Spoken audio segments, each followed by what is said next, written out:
Narito na naman ang mainit na balita mula sa mundo ng politika. Isang mainit na isyu ang kinakaharap ngayon ng Malacanang matapos kumpirmahin na iniimbestigahan na si First Lady Lizata Nasmags kaugnay ng umano'y mga katiwalian at paggamit ng kapangyarihan sa pamahalaan. Ayon sa ulat mula sa isang independent fact-finding body, may lumalabas na ebidensya ng paglabag sa ilang batas kabilang ang umano'y panghihimasok ni Ginang Marcos sa mga kontratang pampubliko at pag-approve ng mga proyekto kahit wala sa kanyang mandato bilang First Lady.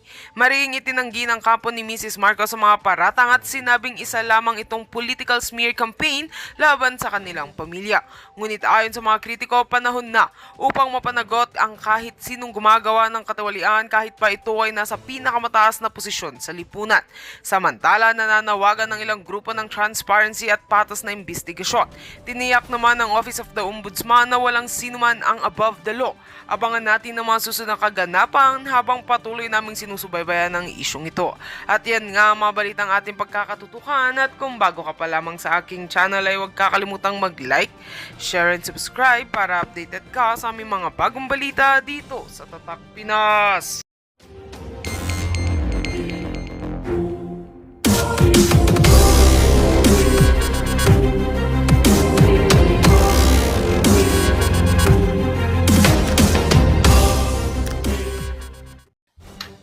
Nakita niyo ba yan? Ayan, ang lola niyo, ang lola niyo, bodyguard. So, kaya nga sabi ko dyan ay may bago ng SPG, si Vice President Sara. Hindi yan na kailangan ng mga, but seriously, matagal na nga din isolve yan ng AFP, ng Bangag Administration, ang SPG o yung security guard, okay, personnel ni Vice President guard ni Vice President Sara Duterte. Alam niyo mga kababayan, for 2 weeks yata, kailan ba ako nag-travel? 21. So halos mahigit ako 2 linggo sa the Netherlands. Talagang grabe po ang pag-usapan muna natin yung pagmamahal ng mga kababayan natin. So, doon sa mga palangga ko, dyan sa the Netherlands, not only sa the Netherlands, pero yung mga nagta-travel from different places of the world, talagang grabe po ang inyong pagmamahal at suporta. Thank you so much.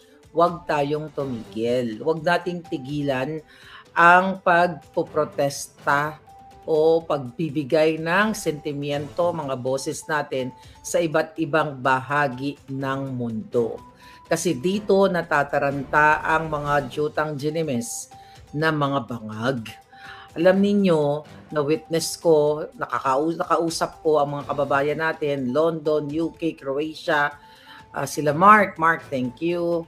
June, kung marami pang iba, hindi ko na po kayo mabigyan ng mapangalanan lahat, but si Tata Abasera na nagbigay ng tsokolate, Tata, kakakain ko lang ngayon lang, tinikman ko. Thank you so much sa lahat po na nagbigay ng mga sweets sa akin, sa amin. Thank you. I appreciate it so much. Ayan, kay dadaba na naman ng lola ninyo. But, okay. So, alam ninyo, ang ikukwento ko sa inyo, doon mismo sa ground zero, doon sa ground, talagang ang pagmamahal ng Pilipino kay Pangulong Duterte ay walang katumbas. Hindi kayang pantayan ng mga trolls, ng mga binabayaran dyan sa Pilipinas na mga, na binibigyan ng ayuda ni Bangag para lang siya mahalin o para lang siya mag-cheer. Walang katumbas na tunay na pag-ibig ang pinamalas ng ating mga kababayan. Magsimula doon sila Bishop, sila Mayet, na nakita ko, nagkasama kami, nag-check-in din kasi kami sa Marriott.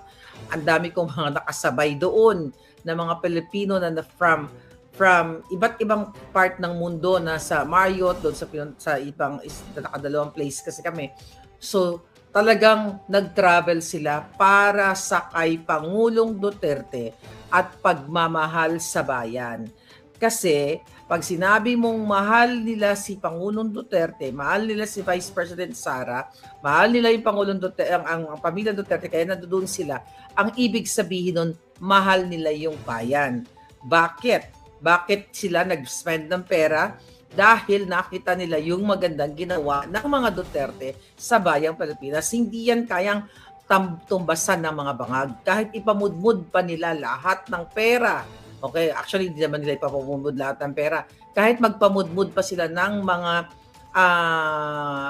ng mga barya-barya sa bawat Pilipino, 500, 1,000, 2,000, 5,000, hindi po kayang pantayan ang ipinamalas na pagmamahal ng ating mga kababayan dyan sa ICC at sa iba't ibang bahagi ng mundo. Ako nga po, may invitation ako sa mga taga-Belgium, sa Croatia, sa UK, in-invite nila ako. Pero hindi talaga kaya ng katawang lupa ako dahil dung Saturday dyan, doon yung time na umalis ako talaga. Dapat nga dadaan pa kami nung may event kasi dyan, hindi na kinaya dahil talagang hindi na kaya ng time namin. But don't worry at you'll never know, makabalik din ako kaagad dyan at makatravel sa iba't ibang panig ng mundo kasi ang dami talagang invitation. Mga kabay, Miss Marlica, please come here. May ganito kaming event. Hanggang ngayon, patuloy ang kanilang mga events. So, gusto ko lang sabihin sa inyo na nakakataba, puso, nakakatuwa, na nakakaiyak. Yung talagang mixed emotions eh. Happy kami dahil pinakita ng milyong-milyong Pilipino sa iba't ibang bahagi ng mundo ang pagmahal kay Pangulong Duterte, ang pag-celebrate only the former President Rodrigo Roa Duterte ang nakagkaroon ng ganyang celebration in history sa ating bayan. I don't know, maybe in the world. Diba? Walang ganyan si Bangag. Dahil si Marcos Jr. ay isang addictus. Walang magtsatsaga na Pilipino na mag-spend ng pamasahe sa iba't ibang panig ng mundo, mapunta lang kung sa, let's say, sa Dahig, sa Netherlands, kung ang presidente mo ay bangag. Isinusuka ng Pilipino si Marcos Jr. sa lahat ng kanyang panggigipit. Diba? Puro panggigipit, puro pangingidnak, ang kapal ng mukha ng buwaka ng inang yan at 10 ng mga kasamahan niyang mga mananagot kayo sa bayan. Lahat kayo, tandaan ninyo. Sabi nga, ay bilog ang mundo. Sa lahat ng pang-aapi nyo, pananakot ninyo, magbabayad kayong lahat sa batas. Tandaan nyo yan. So gusto ko lang talagang bigyan ng papuri kayo po lahat sa iba't ibang panig ng mundo na nagpamalas. Grabe ang hirap at ang hirap tiis talaga ninyo na ipanamalas, although happy tayo, 'di ba? Nagkaroon ng Budot's Queen noong March 28 ng birthday ng ating Pangulo. Akalain mo na nagkaroon ng mga ganong pangyayari, but ganun pa man, I'll tell you a story tungkol doon sa US Embassy. Alright? Ang dami mga issue, pero ito munang unahin natin. At gusto ko ulit pasalamatan lahat kayo. At wag po kayong tumigil. So ngayon, mga kababayan, ano ba ang nangyari? Nung kararating-rating ko pa lang, I think that was 2 weeks ago, di ba? Nag-release ng statement, etong NBI director, ang gobyerno ng mga bangag, na titignan daw nila yung angulo tungkol sa tax evasion against me at sa ibang mga vloggers. Mga jolol nga, alam mo ang pabobo na talaga ang gobyerno ni Bangag. Kasi nga kapag sunog ka na sa ipinagbabawal na palburon, okay? Talagang ang utak mo ay talagang lalamunin ng pulburon. Okay, tignan natin ito si Santiago. Sinasabi mo, nahahabulin mo ko at ako ay yung titignan mo ang tax evasion case. My God! Ang kabobohan to the highest, to the lowest level actually. Lowest na ang kanyang kabobohan. Yes, James, nakauwi na si Vice President Inday Sara. Mga palangga, tax evasion. Okay? Hindi na po ako nagbabayad ng tax sa Pilipinas dahil nga ako ay naninirahan na dito sa Amerika. At dito po ako nagbabayad ng tax. Wala akong pananagutan sa Pilipinas. Pero hindi ako magle-lecture dito ng tax lesson, pero gusto ko lang sabihin sa simpleng salita na talagang tanga o talagang wala na po talaga sa ayos itong gobyerno ni Bangag. Then sinabi ni Santiago na yun nga, i-hunt me down, ano daw na, sabi niya, we will hunt her down or they will hunt me down kung saan man ako nakatera, saan man akong panig ng mundo. So syempre, they are meron ng pangyayari, di ba? Meron ng pangyayari ang pagkikidnap nila. Nandiyan si distressed mother, yung dalawang anak, which is nandoon nung araw ng birthday ng ating Pangulo. At syempre, yung Pangulong Duterte na kinidnap nila. At mga kababayan, alam ko na intimidation lang ang ginagawa nila. Sinisindak nila ako, manginig-ginig si Marlica, di ba? Yun ang gusto nila sisindakin ang mga Pilipino para matakot ng magsalita, mag-post sa mga Facebook page nila. Which is yun yung ginagawa nila dyan sa Pilipinas sa mga vloggers. Pero, dahil nga ako ay nasa Amerika, siguro inadya ng Diyos na ako ay ipadala dito para magiging microphone ninyo o megaphone o inyong mga kampana dyan sa Pilipinas. Kasi hindi nila ako agad-agad mapagurgur o mapagipit gamit ang kapangyarihan ng gamit ang kapangyarihan ng batas na pang-aabuso. Imagine niyo, sabi nga doon yung mga tao doon, yung mga kababayan sa daig, Miss Marlica, ganyan-ganyan. Thank you dahil naging boses ka namin. Buti nasa Amerika ka at hindi ka basta-basta magipit ng mga bangag dahil nga hindi nila saklaw ang batas ng Amerika. Ang sagot ko nga sa kanila, palangga, kung nasa Amerika ako, baka magkasunod lang kami ni Percy Lapid na ginurgur. Talagang gugurgurin ako ng mga yan. Imagine yung former President Duterte. Ginamit nila ang pang-aabuso, pangingidnap, harap-harapan, nakipagsabuatan ng mga piloto, kung sino pa man. Hindi ko naman itataka kasi hindi ko pa napapanood yung hearing. Okay? Yung piloto, sila, Uling Torre, lahat sila nagsabuatan. Harap-harapan, mga kababayan. Wala silang pakialam sa batas, binaboy nila, ipinakita nila sa buong mundo na si Lisa Tanas at si Marcos Jr. ay kidnapper talaga.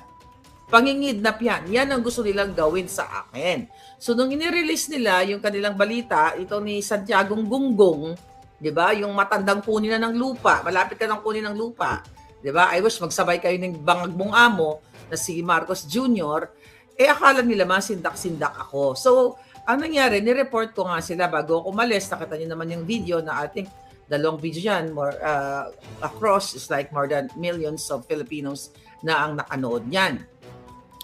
So, nireport ko po sila sa US Embassy. At gusto ko rin i-test dahil dito naman kasi sa amin, talagang parang dito sa Amerika, may mga, anong tawag dyan, may mga advisory na kapag ang isang US citizen na magpunta dito sa, pahinga ng ballpen, kasi may susunod ako, baka makalimutan ko.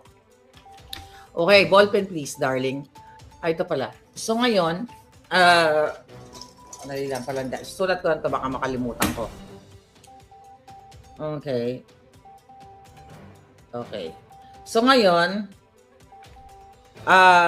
napoprotektahan kami. So, nireport ko. Ano ba yung nireport ko? Bakit ko nireport? Dahil nga sa pronouncement ng gobyerno ni Bangag na magko-connect daw sila sa Interpol o huntingin ako.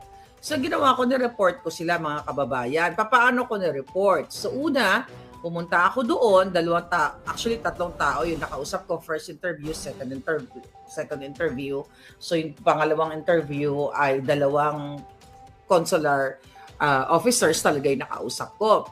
So, tinanong ako kung anong problema, bakit ganito, bakit ako nasa daig. Okay, bakit ako nasa Netherlands? So, sabi ko ng ganon, bilang isang Pilipino na ipinanganak sa Pilipinas at naninirahan na sa Amerika, ganyan, ay gusto kong i-report sa inyo na yung bansa ko kung saan ako ipinanganak ay gusto nila akong huntingin based doon sa pronouncement na available sa media. sa social media. Sa mainstream media. So pinakwento sa akin, like more than an hour kami nagkwentuhan. So pinakwento sa akin ano nangyari. So nagbigay ako ng background ng konti ng background. Sinabi ko nga na dati kong sinuportahan yung bangag na administration.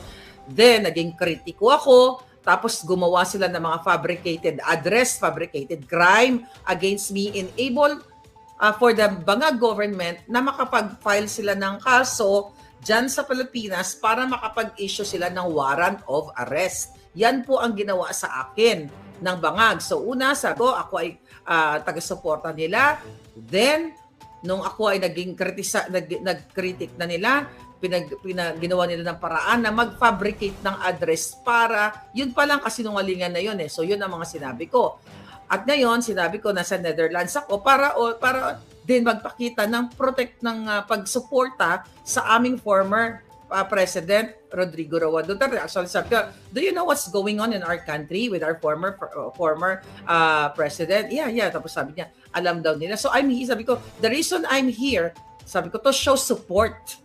Sabi ko ng ganon, bilang isang ipinanganak sa Pilipinas at isang Pilipino na naninirahan na, di ba? At citizen na ng Amerika.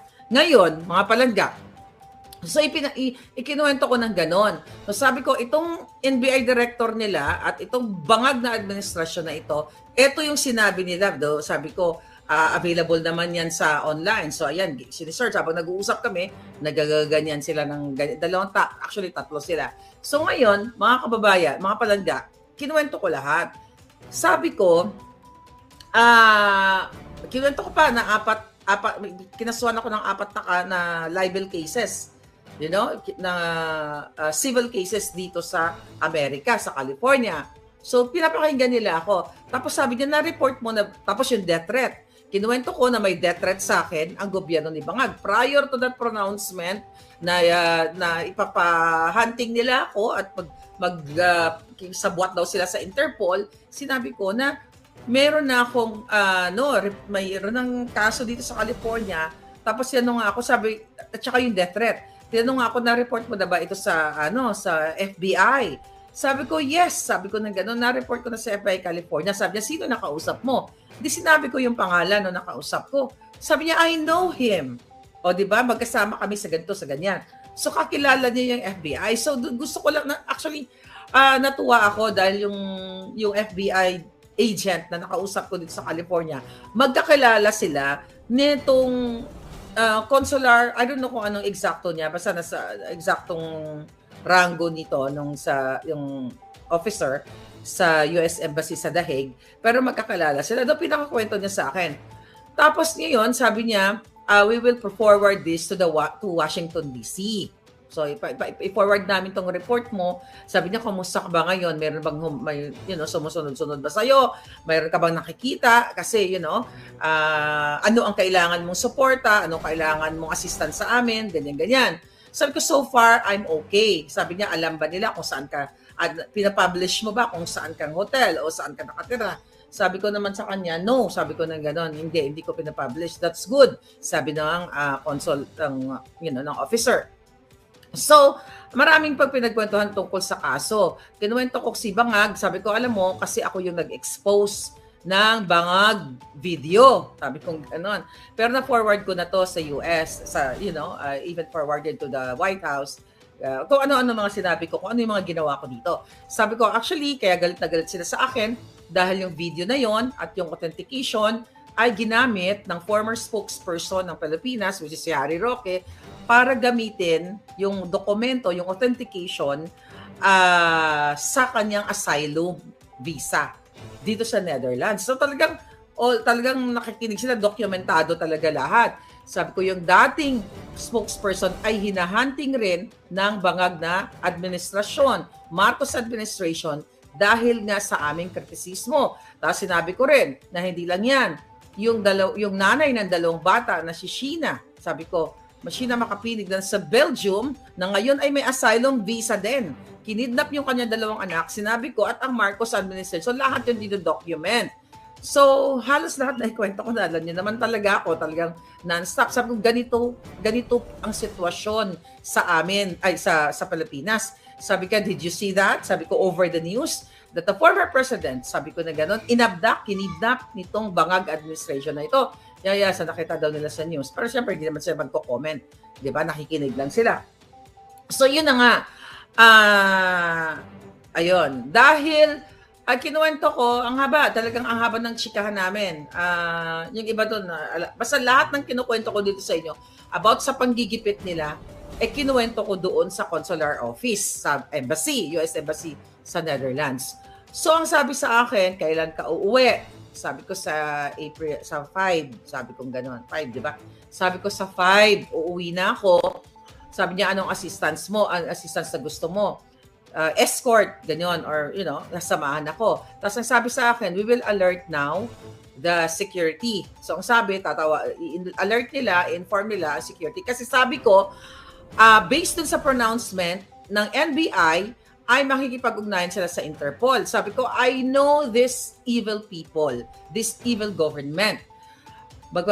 Sabi ko, they already fabricated and addressed a crime against me sa Pilipinas. So, pwedeng ito yung ipo-forward nila sa Interpol at gagamitin nila ang fabricated address na yon, which is hindi naman ako covered doon sa mga taong nilalagay sa Interpol dahil sa Interpol.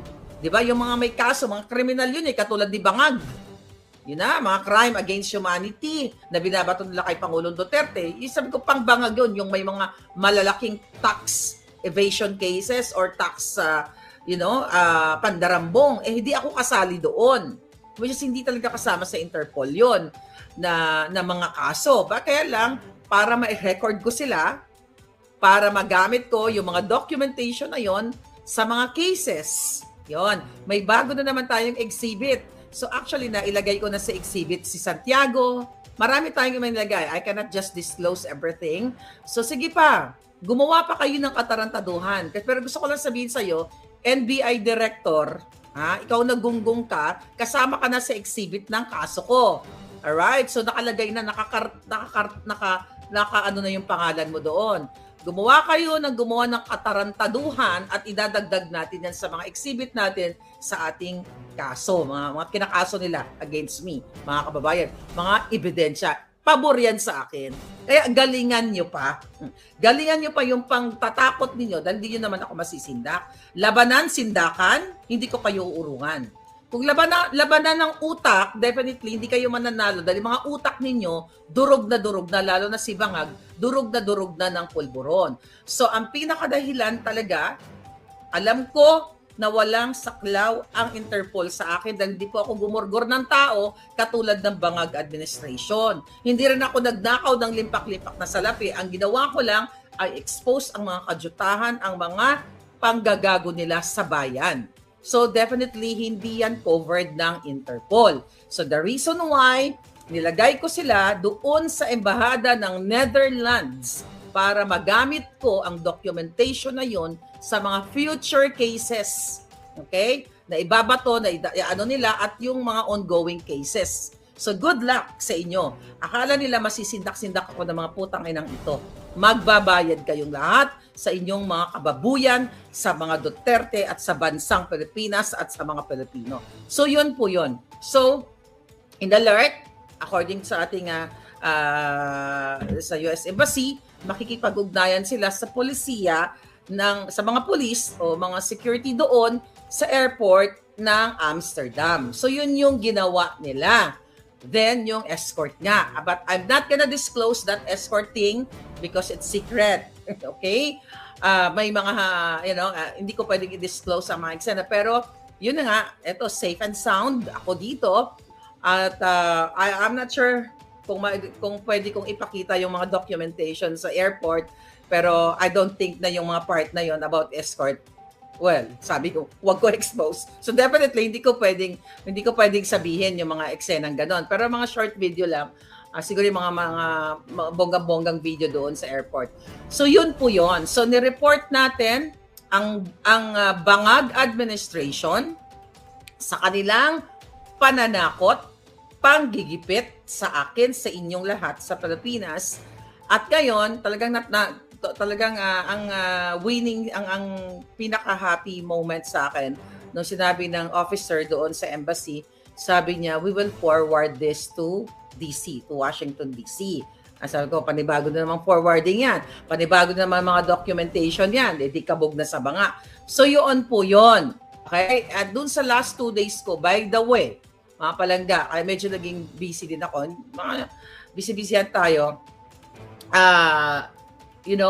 Kailangan kong permahan ang tawag dito, ang aking, yung case na sagot ko dito sa mga jutang jeans kay Langka, di ba? So, kailangan ko permahan. So, nag-affirm ako ng signature ko doon na nasa Amsterdam ako.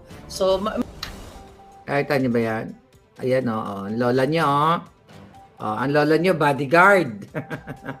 So, kaya nga sabi ko dyan ay may bago ng SPG, si Vice President Sara. Hindi yan na kailangan ng mga, but seriously, matagal na nga din ni-solve yan ng AFP, ng Bangag Administration, ang SPG o yung security guard, okay, personnel ni Vice President guard ni Vice President Sara Duterte. Alam niyo mga kababayan, for 2 weeks yata, kailan ba ako nag-travel? 21. So halos may kita ko 2 linggo sa the Netherlands. Talagang grabe po. Pag-usapan muna natin yung pagmamahal ng mga kababayan natin. So, doon sa mga palangga ko, dyan sa the Netherlands, not only sa the Netherlands, pero yung mga nagta-travel from different places of the world, talagang grabe po ang inyong pagmamahal at suporta. Thank you so much. Huwag tayong tumigil. Huwag nating tigilan ang pagpoprotesta o pagbibigay ng sentimiento, mga boses natin sa iba't ibang bahagi ng mundo. Kasi dito natataranta ang mga jutang ginimes na mga bangag. Alam ninyo, na-witness ko, nakausap ko ang mga kababayan natin, London, UK, Croatia, sila Mark, thank you. June, kung marami pang, dahil di ko na po kayo mabigyan ng mapangalanan lahat, but si Tata Abasera na nagbigay ng tsokolate, Tata, kakakain ko lang ngayon lang, tinikman ko. Thank you so much sa lahat po na nagbigay ng mga sweets sa akin, sa amin. Thank you. I appreciate it so much. Ayan, kay dadaba na naman ang lola ninyo. But, okay. So, alam ninyo, ang ikukwento ko sa inyo, doon mismo sa ground zero, doon sa ground, talagang ang pagmamahal ng Pilipino kay Pangulong Duterte ay walang katumbas. Hindi kayang pantayan ng mga trolls, ng mga binabayaran dyan sa Pilipinas na mga, na binibigyan ng ayuda ni Bangag para lang siya mahalin o para lang siya mag-cheer-cheer. Walang katumbas na tunay na pag-ibig ang pinamalas ng ating mga kababayan. Magsimula doon sila Bishop, sila Mayet, na nakita ko, nagkasama kami, nag-check-in din kasi kami sa Marriott. Ang dami kong mga nakasabay doon na mga Pilipino na from iba't ibang part ng mundo na sa Marriott, doon sa ibang nakadalawang place kasi kami. So, talagang nag-travel sila para sa kay Pangulong Duterte at pagmamahal sa bayan. Kasi, pag sinabi mong mahal nila si Pangulong Duterte, mahal nila si Vice President Sara, mahal nila yung Pangulong Duterte, ang pamilya Duterte, kaya nandoon sila, ang ibig sabihin nun, mahal nila yung bayan. Bakit? Bakit sila nag-spend ng pera? Dahil nakita nila yung magandang ginawa ng mga Duterte sa bayang Pilipinas. Hindi yan kayang tumbasan ng mga bangag. Kahit ipamudmud pa nila lahat ng pera. Okay, actually hindi naman nila ipapamudmud lahat ng pera. Kahit magpamudmud pa sila ng mga ng mga barya-barya sa bawat Pilipino, 500, 1,000, 2,000, 5,000, hindi po kayang pantayan ang ipinamalas na pagmamahal ng ating mga kababayan dyan sa ICC at sa iba't ibang bahagi ng mundo. Ako nga po, may invitation ako, sorry sa mga taga-Belgium, sa Croatia, sa UK, invite nila ako. Pero hindi talaga kaya ng katawang lupa ko dahil dung Saturday dyan, doon yung time na umalis ako talaga. Dapat nga dadaan pa kami nung may event kasi dyan, hindi na kinaya dahil talagang hindi na kaya ng time namin. But don't worry at you'll never know, makabalik din ako kaagad dyan at maka-travel sa iba't ibang panig ng mundo kasi ang dami talagang invitation. Mga kabay, Miss Marlica, please come here. May ganito kaming event. Hanggang ngayon, patuloy ang kanilang mga events. So, gusto ko lang sabihin sa inyo na nakakataba, ng puso, nakakatuwa, na nakakaiyak. Yung talagang mixed emotions eh. Happy kami dahil pinakita ng milyong-milyong Pilipino sa iba't ibang bahagi ng mundo ang pagmahal kay Pangulong Duterte, ang pag-celebrate only the former President Rodrigo Roa Duterte ang nakagkaroon ng ganyang celebration in history sa ating bayan. I don't know, maybe in the world. Diba? Walang ganyan si Bangag. Dahil si Marcos Jr. ay isang addictus.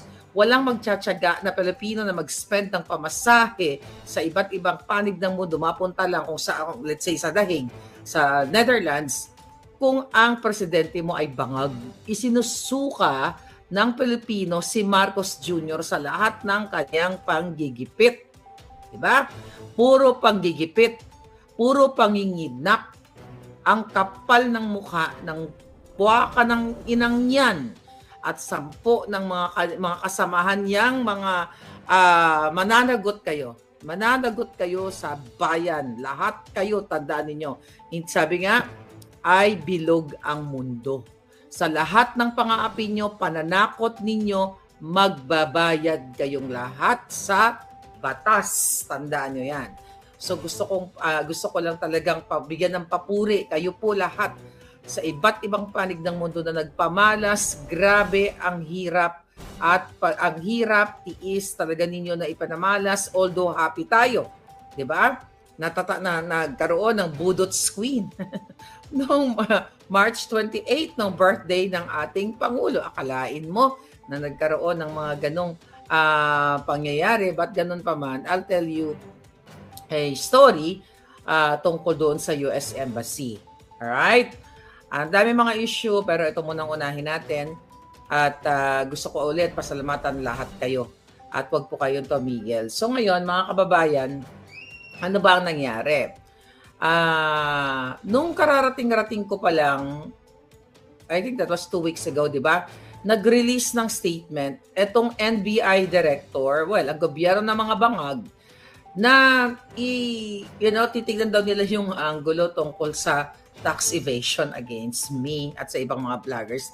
Mga jolol nga, alam mo ang pabobo na talaga ang gobyerno ni Bangag. Kasi nga kapag sunog ka na sa ipinagbabawal na palburon, okay? Talagang ang utak mo ay talagang lalamunin ng pulburon.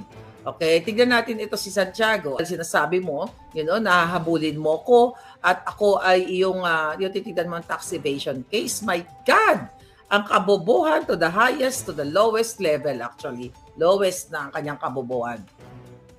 Yes, James, nakauwi na si Vice President Inday Sara. Mga palangga, tax evasion.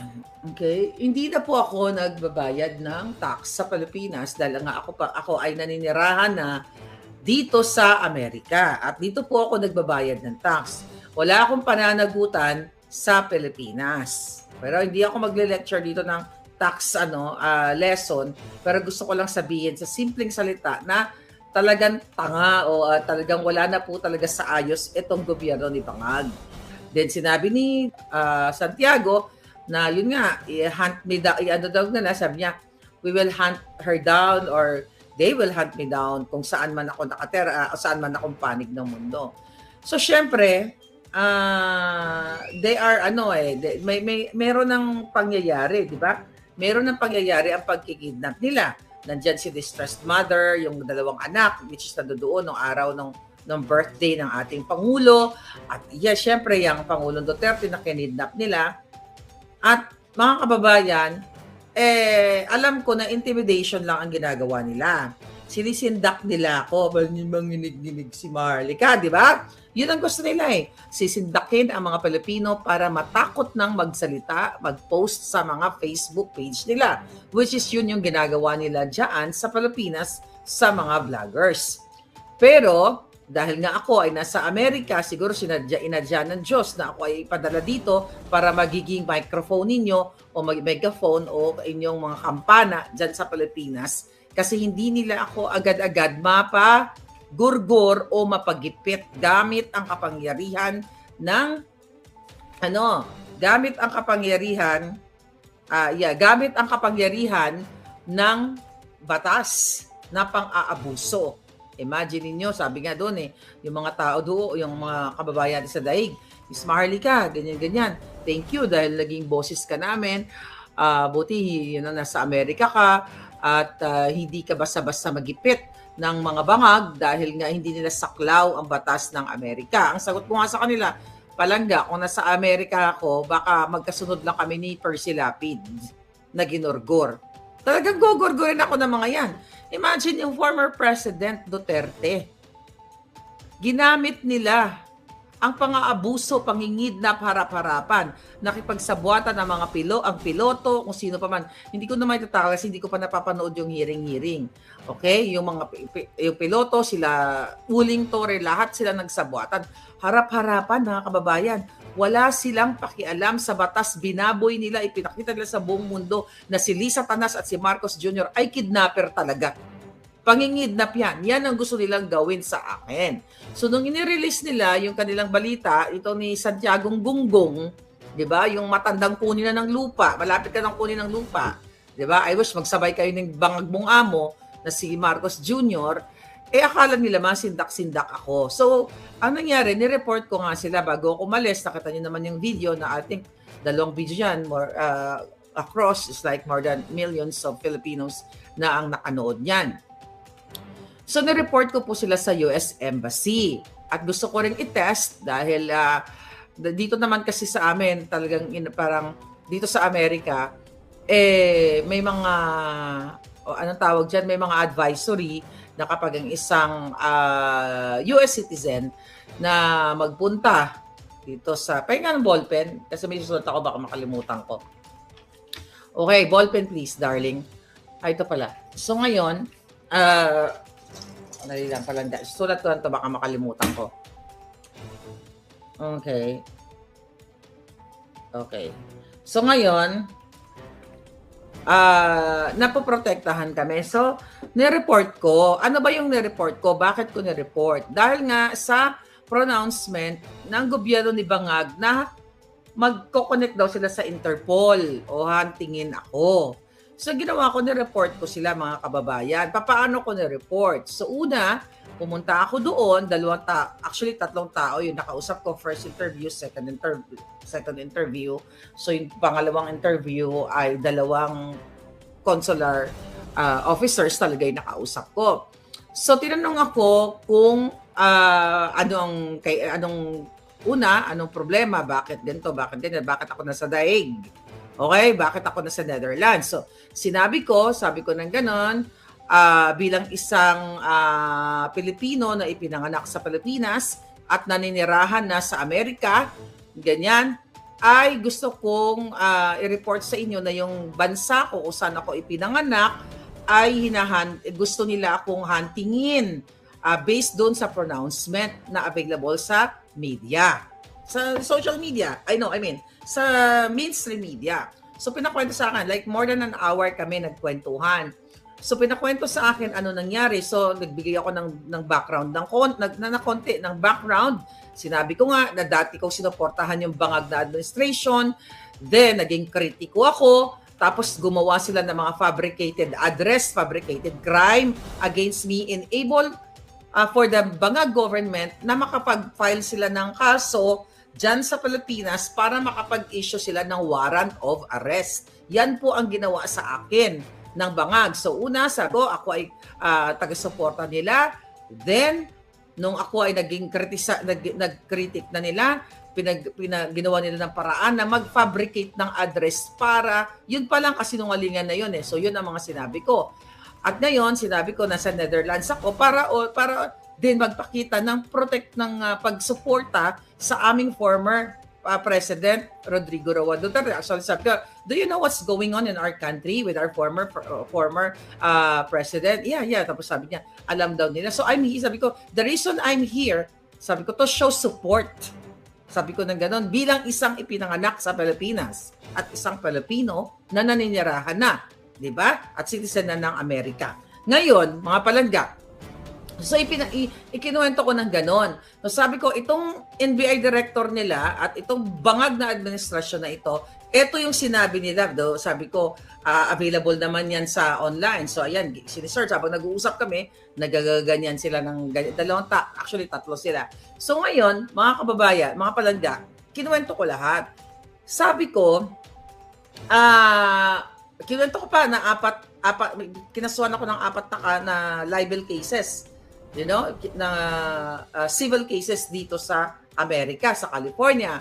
So, pinapakinggan nila ako. Tapos sabi niya, na-report mo na, tapos yung death threat. Kinuwento ko na may death threat sa akin ang gobyerno ni Bangag. Prior to that pronouncement na ipapahunting nila ako at sabwat daw sila sa Interpol, sinabi ko na meron na akong mayroon ng kaso dito sa California.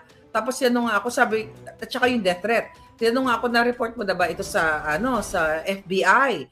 Sabi ko, yes. Sabi ko na gano'n, na-report ko na sa FBI California. Sabi niya, sino nakausap mo? Di sinabi ko yung pangalan no nakausap ko. Sabi niya, I know him. O di ba, magkasama kami sa ganito, sa ganyan.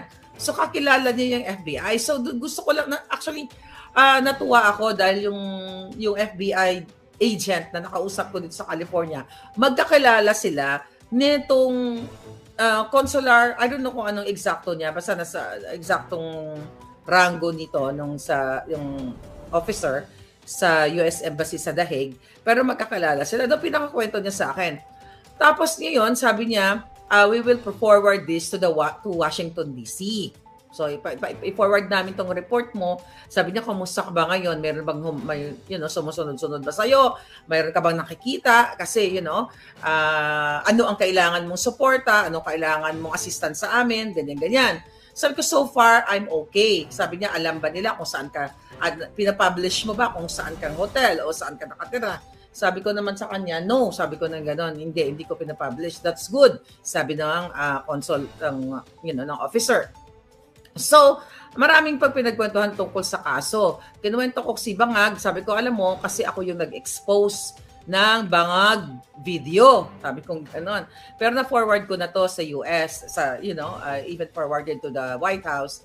Kung ano-ano mga sinabi ko, kung ano yung mga ginawa ko dito. Sabi ko, actually, kaya galit na galit sila sa akin dahil yung video na yon at yung authentication ay ginamit ng former spokesperson ng Pilipinas, which is si Harry Roque, para gamitin yung dokumento, yung authentication sa kanyang asylum visa dito sa Netherlands. So talagang nakikinig sila, dokumentado talaga lahat. Sabi ko, yung dating spokesperson ay hinahunting rin ng bangag na administrasyon, Marcos administration, dahil nga sa aming kritisismo. Tapos sinabi ko rin na hindi lang yan, yung nanay ng 2 bata na si Sheena, sabi ko, Sheena Makapinig na sa Belgium na ngayon ay may asylum visa din. Kinidnap yung kanyang 2 anak, sinabi ko, at ang Marcos administration. So lahat yun dito document.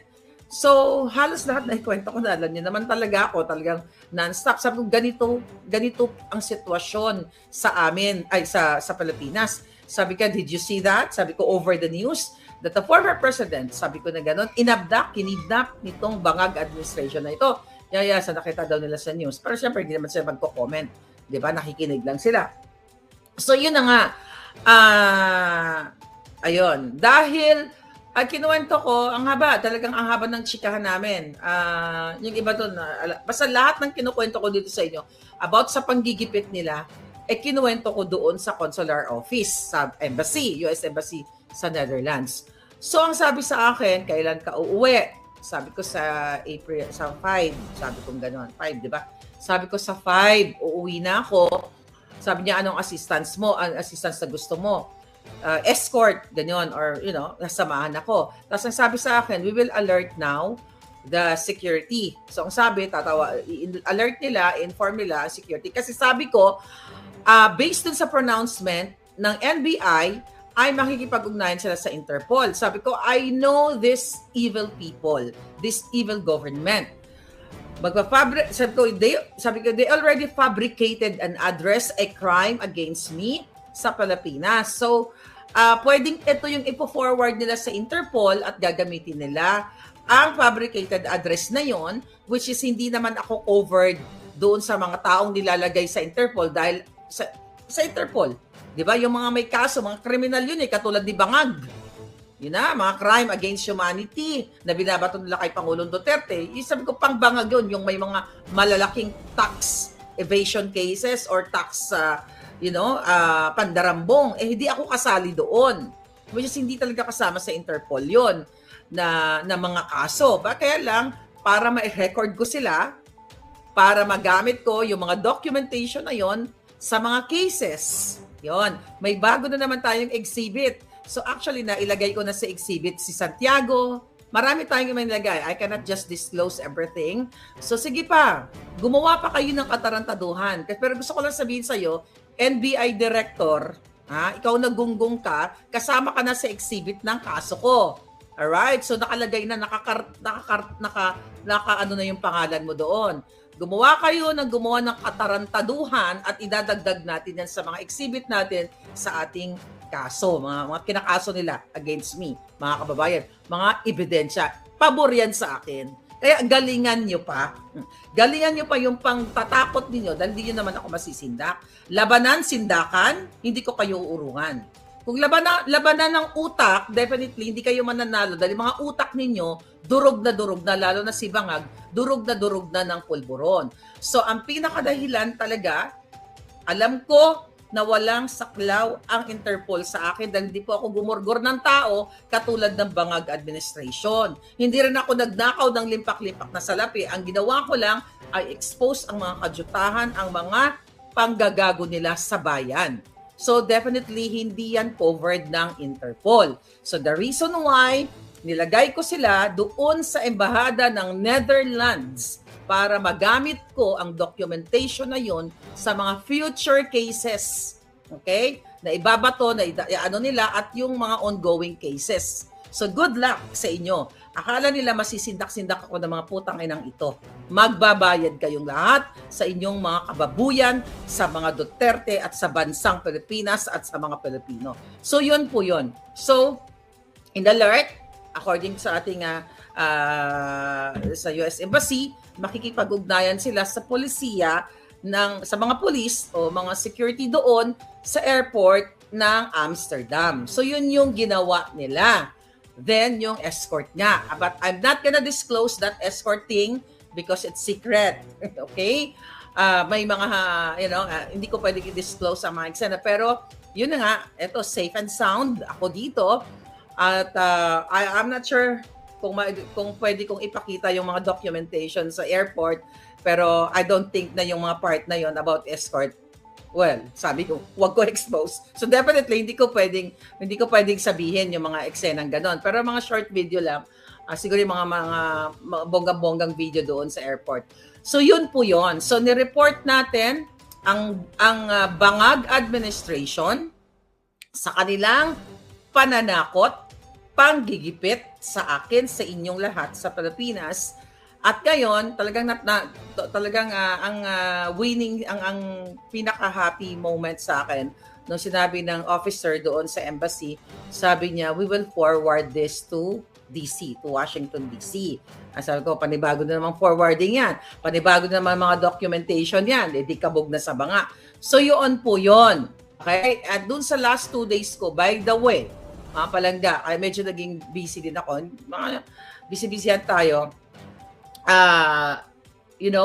Kailangan kong pirmahan ang tawag dito, ang yung case na sagot ko dito sa mga jutang jeans kay Langka, di ba? So kailangan ko pirmahan, so nag-affirm ako ng signature ko doon na nasa Amsterdam ako. So